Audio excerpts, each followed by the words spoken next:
Hello friends, कैसे हैं आप लोग। तो मेरा नाम है CS जय सुडानी और मैं आपको सी सेट का company secretary executive entrance test का जो आपका सब्जेक्ट है एक इकोनॉमिक्स एंड बिजनेस एनवायरनमेंट वो पढ़ाने वाला हूं। बराबर, इकोनॉमिक्स एंड बिजनेस एनवायरनमेंट। अब बेसिकली अगर अपन इस सब्जेक्ट को देखें तो इकोनॉमिक्स का जो वेटेज है आपको वो है 25 मार्क्स का एग्जाम में, और बिजनेस एनवायरनमेंट का जो वेटेज है वो है 25 मार्क्स का। क्लियर। सो टोटल पेपर आपका हो जाता है 50 मार्क्स। ठीक है। So economics and business environment, economics का वेटेज है 25 मार्क्स, बिजनेस एनवायरनमेंट का वेटेज है 25 मार्क्स, टोटल पेपर हो जाता है 50 मार्क्स। इस सब्जेक्ट में इंस्टीट्यूट ने आपको 8 चैप्टर्स दिए हैं। क्लियर। टोटल कितने चैप्टर्स दिए हैं? 8 चैप्टर्स। ये आपके इंस्टीट्यूट का रेफरेंस मॉड्यूल ही है और मैं आपको इसी रेफरेंस मॉड्यूल से जो इंस्टीट्यूट ने निकाला है उसी से पढ़ाऊंगा। क्लियर। ताकि अपना कुछ भी कोई भी टॉपिक छूटना नहीं चाहिए। इंस्टीट्यूट के रेफरेंस मॉड्यूल से पढ़ेंगे तो कुछ भी नहीं छूटेगा। ठीक है। सो अगर आप देखेंगे तो चैप्टर नंबर 1 से लेके चैप्टर नंबर 5 तक, चैप्टर नंबर 1 से लेके चैप्टर नंबर 5 तक इकोनॉमिक्स कवर किया गया है और chapter number 6, 7, 8 business environment cover किया गया है। ठीक है। सो टोटल 8 चैप्टर्स हैं। First 5 chapters are of economics, the next 3 chapters are of business environment. यहां से आपको 25 मार्क्स का आएगा, बिजनेस एनवायरनमेंट से आपको 25 मार्क्स का आएगा। क्लियर। अपन पहले इकोनॉमिक्स के जो पहले 5 चैप्टर है will cover first 5 chapters. After completing the economics portion will go on 6th, 7th and 8th, that is the business environment portion, और ऐसे आपका सिलेबस कंप्लीट होगा। क्लियर। अब इकोनॉमिक्स में आज हम आपका पहला चैप्टर शुरू करने जा रहे हैं, basics of demand and supply and forms of market competition. है ना। आपके इकोनॉमिक्स का जो पहला चैप्टर है वो क्या है? Basics of demand and supply and forms of market competition. ठीक है। This is the chapter number 1 of economics and business environment subject, basics of demand and supply and forms of market competition. तो अगर मैं इस chapter में देखूं कि मुझे क्या क्या पढ़ना है, तो सबसे पहले आपको पढ़ना है डिमांड के बारे में। बराबर। फिर आपको पढ़ना है सप्लाई के बारे में।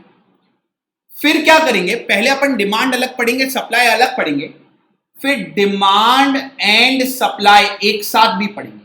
जब अपन जैसे जैसे अपन आगे बढ़ेंगे तो आपको समझता चला जाएगा। क्लियर। पहले अपन डिमांड पढ़ेंगे, फिर अपन सप्लाई पढ़ेंगे, फिर डिमांड एंड सप्लाई को एक साथ पढ़ेंगे और उसके बाद अपन पढ़ेंगे मार्केट। ठीक है, कि मार्केट क्या होता है।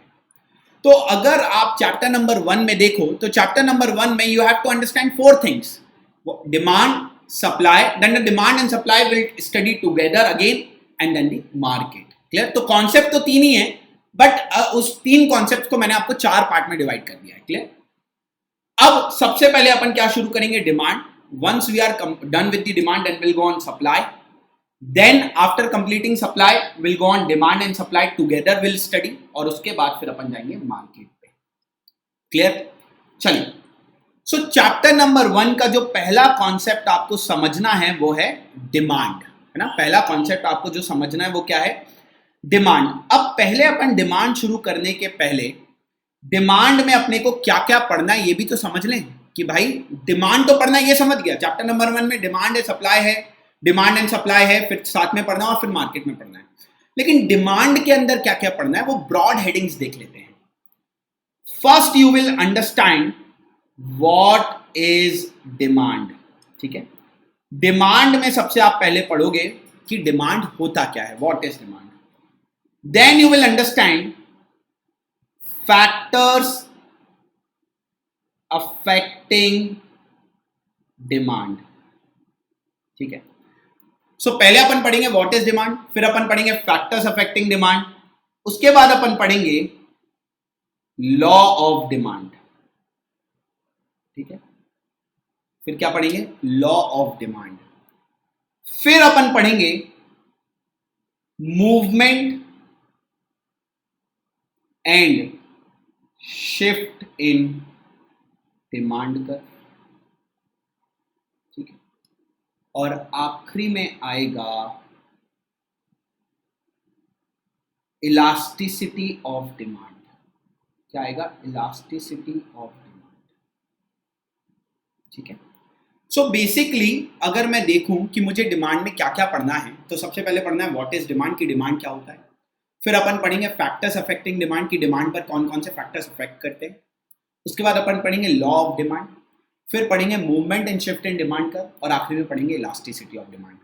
एक बार ये पोर्शन हो जाएगा फिर अपन शिफ्ट पढ़ जाएंगे। क्लियर? सो डिमांड में पहली चीज अपने को जो पढ़नी है वो पढ़नी है व्हाट इज डिमांड, कि भाई डिमांड यानी क्या, किस चीज को आप डिमांड बोलोगे। लेकिन इसको शुरू करने के पहले, व्हाट इज डिमांड शुरू करने के पहले अपने को एक बात ध्यान में रखनी है, ठीक है। क्या? कि मुझे आप एक बात बताओ, डिमांड कौन करता है, बायर या सेलर, खरीदने वाला या बेचने वाला। ऑब्वियसली सर ये कैसा क्वेश्चन है, हमेशा खरीदने वाला ही तो डिमांड करता है। अगर मैं कुछ मार्केट में खरीदने गया तो मैं डिमांड कर रहा हूं ना। तो डिमांड को ऑलवेज स्टडी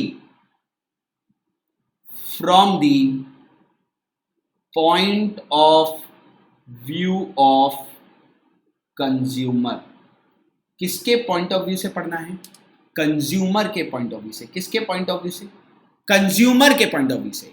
यहां पर सेलर या सप्लायर को नहीं लाएंगे। डिमांड हमेशा कौन करता है? डिमांड हमेशा बायर करता है ना। मैं अगर मार्केट में कुछ खरीदने गया तो मैं डिमांड कर रहा हूं, मैं खरीदने गया तो मैं कंज्यूमर हूं ना। तो आप एक बात बिल्कुल ध्यान रख लीजिए, इवन लिख के रख लीजिए कि it should always be study from the point of view of consumer. Consumer के पॉइंट ऑफ व्यू से पढ़ना है, सेलर के पॉइंट ऑफ व्यू से नहीं करना है। सेलर तो सप्लाई करता है, उल्टा हो जाएगा अगर सेलर ले आओगे। तो डिमांड को हमेशा किसके पॉइंट ऑफ व्यू से पढ़ेंगे? सर कंज्यूमर के पॉइंट ऑफ व्यू से पढ़ेंगे। क्लियर? चलो, अब डिमांड में पहला कॉन्सेप्ट क्या है? डिमांड में पहला कॉन्सेप्ट है व्हाट इज डिमांड। किस चीज को आप डिमांड बोलोगे? किस चीज को आप डिमांड बोलोगे? लेट से कोई मिस्टर ए है, ठीक है, कोई मिस्टर ए है, उसकी इच्छा है, डिजायर है, ठीक है, इच्छा डिजायर है to go to Singapore for holidays, कि वो सिंगापुर जाए छुट्टियां मनाने। ठीक है, मिस्टर ए की इच्छा है, डिजायर है कि भाई वो सिंगापुर जाए छुट्टियां मनाने, हॉलीडेज मनाने। तो कहना ही से मिस्टर ए की ये डिमांड भी हो गई या नहीं? क्या मैं इसको मिस्टर ए की डिमांड बोल सकता हूं? नहीं सर, मिस्टर ए की तो इच्छा है। ये डिजायर डिमांड में तभी कन्वर्ट होगी, मतलब डिजायर एंड डिमांड, ठीक है, desire and demand both are different concepts. आपकी इच्छा और आपकी डिमांड दोनों अलग अलग कॉन्सेप्ट्स हैं। अब डिफरेंस क्या है? डिजायर और डिमांड में ये तो बोल दिया कि ये दोनों अलग अलग कॉन्सेप्ट्स हैं, बट डिफरेंस क्या है? तो मिस्टर ए को सिंगापुर घूमने जाना है, मान लिया मिस्टर ए को सिंगापुर घूमने जाना है, ये उसकी इच्छा है, बट ये उसकी डिमांड नहीं है।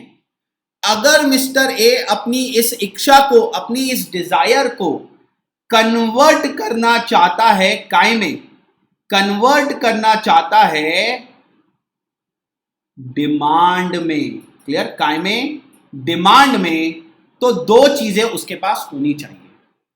मतलब if you want to convert your desire into demand, अगर कोई कंज्यूमर अपनी डिजायर को डिमांड में कन्वर्ट करना चाहता है तो दो चीजें होनी चाहिए। कौन सी दो चीजें? पहला, सिंगापुर जाने के लिए उसके पास पैसे होना चाहिए। पहली चीज क्या है? सिंगापुर जाने के लिए उसके पास पैसे होना चाहिए। मैं सिंगापुर जाना चाहता हूं, बट भाई मेरे पास सिंगापुर जाने के लिए पैसे तो हो। That is called ability to pay. Ability to pay, उसके पास पैसे तो हो। लेट्स से सिंगापुर जाने की मेरी इच्छा है और सिंगापुर जाने में 1 लाख रुपए लग रहे हैं। अब मेरे पास 1 लाख रुपए ही नहीं है तो मैं जा पाऊंगा क्या? नहीं। तो ये उसकी डिमांड कभी बनेगी नहीं, ये उसकी डिजायर रह जाएगी। तो तो अगर consumer, mister A is a consumer, अगर कंज्यूमर अपनी डिजायर को डिमांड में कन्वर्ट करना चाहता है, अगर कंज्यूमर अपनी डिजायर को डिमांड में कन्वर्ट करना चाहता है, तो पहले पास उसके पास एबिलिटी टू पे होना चाहिए, पहली चीज। मतलब अगर मिस्टर ए सिंगापुर जाना चाहता है और सिंगापुर जाने के लिए उसके पास 1 लाख, उसको 1 लाख रुपए लग रहे हैं, तो उसके पास 1 लाख रुपए होना चाहिए, बराबर। That is called ability to pay. चलो मेरे पास 1 लाख रुपए हैं, सिंगापुर जाने के लिए 1 लाख रुपए लग रहे थे, मेरे पास 1 लाख रुपए है, मतलब मेरी एबिलिटी टू पे, बट मेरी खर्च करने की इच्छा नहीं है। मेरे पास एबिलिटी टू पे है, मेरे पास 1 लाख रुपए है, लेकिन मेरी खर्च करने की इच्छा नहीं है, तो भी ये डिजायर रह जाएगा। मतलब सेकेंड चीज होनी चाहिए विलिंगनेस टू पे, खर्च करने की इच्छा। तो कोई भी कंज्यूमर अगर अपनी डिजायर को डिमांड में कन्वर्ट करना चाहता है, कोई भी कंज्यूमर अगर अपनी डिजायर को डिमांड में कन्वर्ट करना चाहता है, तो 2 चीजें होनी चाहिए, एबिलिटी टू पे, पैसे खर्च करने के लिए पैसे तो हो, दूसरा इच्छा हो। सो फॉर एग्जाम्पल, एक और एग्जाम्पल लेते हैं। लेट से मुझे एक फोन खरीदना है, जो फोन है 50,000 रुपए का, ये मेरी इच्छा हो गई। मेरे को एक फोन खरीदना है जो फोन है 50,000 रुपए का, ये मेरी इच्छा हो गई। तो पहली चीज, ये मेरी इच्छा है, ये मेरी डिजायर है, लेकिन ये डिजायर मेरी डिमांड में कब कन्वर्ट होगी? ये मेरी डिजायर हुई ना, मेरी डिजायर, मेरी इच्छा है, मेरे को 50,000 का फोन लेना है, लेकिन पहली चीज मेरे पास 50,000 रुपए होना चाहिए, एबिलिटी टू पे, और वो 50,000 खर्च करने की मेरी इच्छा भी होनी चाहिए। बहुत लोगों के पास पैसा होता है लेकिन उनको खर्च करने की इच्छा नहीं होती, मतलब एबिलिटी टू पे तो है लेकिन विलिंगनेस टू पे नहीं है। तो कोई भी कंज्यूमर की डिजायर डिमांड में तभी कन्वर्ट होगी जब एबिलिटी टू पे होगा एंड विलिंगनेस टू पे होगा। क्लियर? उसके बाद डिमांड जो होता है वो ऑलवेज, ठीक है, डिमांड जो होता है वो ऑलवेज 2 चीजों पे डिपेंडेंट होता है। ठीक है, कौन सी 2 चीजों पे, वो भी देख लेते हैं। पहली चीज होती है प्राइस ऑफ द कमोडिटी, दूसरी होती है क्वांटिटी ऑफ द कमोडिटी। ठीक है, सो डिजायर डिमांड में तभी कन्वर्ट होगी फ्रेंड्स जब 2 चीजें होंगी, पहला एबिलिटी टू पे, दूसरा विलिंगनेस टू पे। कंज्यूमर के पास पैसे होना चाहिए खर्च करने के लिए और उसकी इच्छा भी होनी चाहिए। And demand is with always reference to, demand with reference to होता है, with reference to price of the commodity and quantity of the commodity. अब ये क्या है price of the commodity and quantity of the commodity? Let's say देखते हैं। For example, mister A demands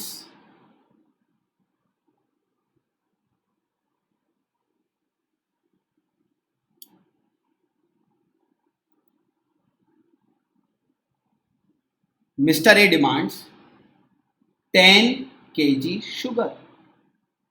ठीक है, mister A demands 10 kg sugar. मुझे बताओ क्या ये स्टेटमेंट कंप्लीट है? मिस्टर ए की डिमांड है 10 किलो शक्कर की। नहीं सर, इसमें प्राइस तो मिसिंग है। तो क्वांटिटी तो आ गई, बराबर, क्वांटिटी तो आ गई, mister A demand 10 kg sugar, quantity तो आ गई, लेकिन इसमें एक चीज मेकिंग है, प्राइस की, कितने प्राइस पर? Mister A demand 10 kg sugar at ₹15 पर केजी। मतलब मिस्टर ए 10 किलो शक्कर खरीदेगा जब भाव 15 रुपए पर केजी होगा। क्लियर? तो demand is always with reference to quantity and price. Clear? तो डिमांड हमेशा क्वांटिटी में होगा और विथ रेफरेंस टू प्राइस होगा। लेकिन क्या अभी भी ये स्टेटमेंट कंप्लीट है? नहीं सर, मिस्टर ए 10 किलो शक्कर खरीदेगा जब भाव 15 रुपए होगा, लेकिन कब खरीदेगा? हर हफ्ते खरीदेगा कि 15 दिन में एक बार खरीदेगा कि महीने में एक बार खरीदेगा? तो एक चीज और मिसिंग है, क्या? टाइम। मतलब डिमांड 3 चीजों से लिंक्ड हो गई, टाइम, प्राइस एंड क्वांटिटी। अब टाइम क्या? Mister A demand 10 kg sugar, तो क्वांटिटी आ गया एट ₹15 पर केजी, जब प्राइस 15 रुपए का तब पर वीक, मतलब हर हफ्ते। तो अगर प्राइस 15 रुपए रहती है शुगर की, तो मिस्टर ए 10 किलो शुगर की डिमांड करेगा हर हफ्ते। क्लियर? तो टाइम भी आ गया डिमांड के साथ, देखिए टाइम आ गया। क्लियर? तो एक बार फिर से रिवाइज कर लेते हैं अपन। ठीक है, अपन ने शुरू किया व्हाट इज डिमांड। अपन ने पहली चीज आपको एकदम ध्यान दिमाग में रखना है कि demand is always with reference to consumer buyer, है ना, बायर या कंज्यूमर के पॉइंट ऑफ व्यू से पढ़ना है। ठीक है, मिस्टर ए डिजायर करता है, तो क्या डिजायर और डिमांड सेम होती है? नहीं। डिजायर को अगर आपको कन्वर्ट करना है डिमांड में, अगर कोई भी कंज्यूमर डिजायर को कन्वर्ट करना चाहता है डिमांड में, तो दो चीजें होनी चाहिए, एक एबिलिटी टू पे, उसके पास पैसे खर्च करने की एबिलिटी होनी चाहिए, औकात होनी चाहिए, दूसरी विलिंगनेस टू पे, उसको खर्च करने की इच्छा होनी चाहिए। सो मैंने एक और एग्जांपल जैसे आपको लिया कि मान लीजिए मैं 50,000 का मोबाइल खरीदना चाहता हूं, ये मेरी डिजायर है, लेकिन मेरे पास पहले 50,000 होना चाहिए और मैं 50,000 खर्च करने के लिए रेडी भी होना चाहिए, तो ये मेरी डिमांड होगी। लेकिन with demand is with reference to price of the commodity. Demand हमेशा प्राइस से लिंक्ड होता है, क्वांटिटी से लिंक्ड होता है एंड टाइम से लिंक्ड होता है। Clear? So what is demand अपना यहां पर कंप्लीट हो गया। क्लियर? अब अपन नेक्स्ट सेशन में समझेंगे कि डिमांड तो ये क्लियर हो गया कि डिजायर को कन्वर्ट करने के लिए डिमांड में क्या है। डिजायर, अगर आप डिजायर को कन्वर्ट करना चाहते हो डिमांड में, तो क्या क्या होना चाहिए। अब सेकंड टॉपिक अब अपन आगे वाले सेशन में समझेंगे कि डिमांड पर कौन कौन से फैक्टर्स अफेक्ट करते हैं। कोई भी कंज्यूमर जब मार्केट में कुछ खरीदने जाता है तो कंज्यूमर डिमांड करता है, तो कौन कौन से फैक्टर्स उसकी डिमांड पर इंपैक्ट करते हैं।